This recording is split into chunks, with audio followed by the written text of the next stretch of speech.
Alright y'all, welcome back to the channel and to some more turkey patterning. And I've got a new load out here today that I'm definitely curious to see what it does, because its other versions don't necessarily have the best track record, so maybe these ones might be able to do a little bit better. That's the hope anyway, but I guess we need to test it to really find out. But for the shell I've got out here today, I picked up some more of the Remington Nitro Turkey loads. These are the 12 gauge 2 3/4 inch versions that are 1.5 ounce of number 5 shot, going about 1260 feet per second. Now, if you haven't seen, we have done these loads in the 3.5 inch shell, and they were subpar to say the least. So can these 2 3/4 inch shells actually perform any better? So far on the channel, 2 3/4 inch turkey shells have done pretty decently, but the Nitro turkey shells haven't done all that amazing so far. So I'm absolutely curious to see if the 2 3/4 inch variants here can actually give us a decent pattern or not. So for the setup I've got out here today, I brought out the Remington 1187, and as for a choke, I went with this guy. This is a Cabela's Blackmaxx 660 constriction. So this is kind of a budget choke. I think it was 40 or 45 bucks, combined with a definitely budget turkey shell at, I think, $12 a box or something like that. So can the two work together to make something decent? I don't know. This choke has done well for us, but I think it's going to come down to what the Remington Nitro turkeys can do for us in the 2 3/4 inch version today. So as for the test, we're going to do it the same as always.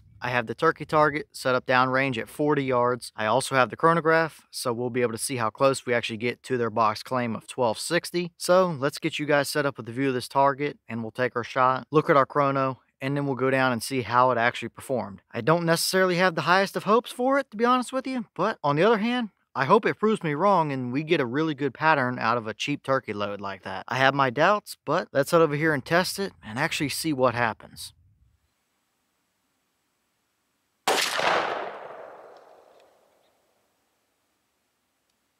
Okay, so that shell gave us 1291 through our chronograph. The box was claiming 1260, so that's what, 31 feet per second above their claim. So I'd say overall we're pretty much right where we should be, as for their claim anyway. So I wouldn't say there's anything weird going on up here as far as chronograph readings go, but how did they actually perform down there at 40 yards? Let's go take a look and see.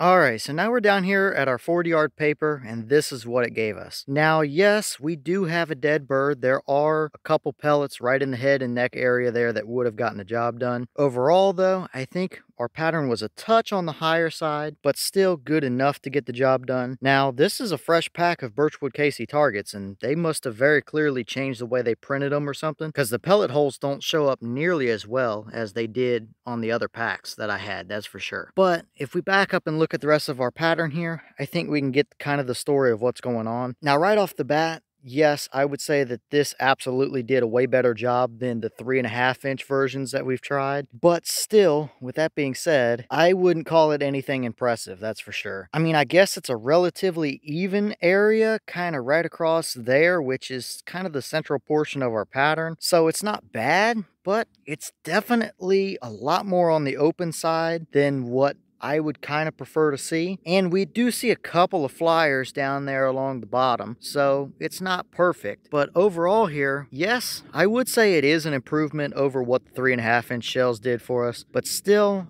I'm not really impressed with it, I wouldn't say. And to be honest with you, that's kind of about what I was expecting to see. Not terrible, I wouldn't say, but it's not anything impressive either, that's for sure. Okay, and here's the wad out of that shell, and as you can see, definitely nothing super impressive looking or really weird to take note of. Pretty typical looking wad for a 2 3/4 turkey shell. The petals do have the tiny little ribs on the inside, maybe to firm them up or strengthen them up a little bit, but there's nothing stuck down in there. Not any kind of big rips or tears or anything that I'd be concerned about. Nothing weird going on, but definitely nothing special either. Looks pretty much run-of-the-mill, especially going through that choke. Nothing special to see here, I wouldn't say.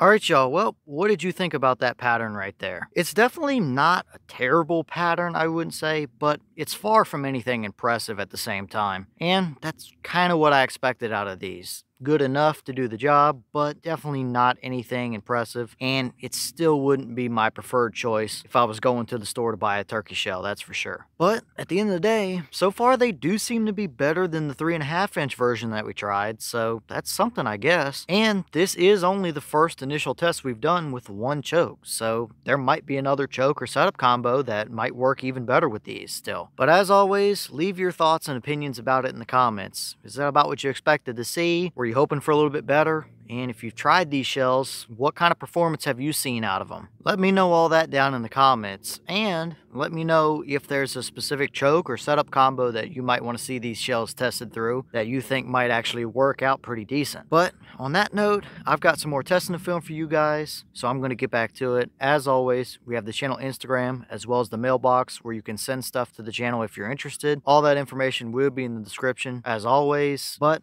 I'm going to get back to the testing, so I'll see y'all in the next one.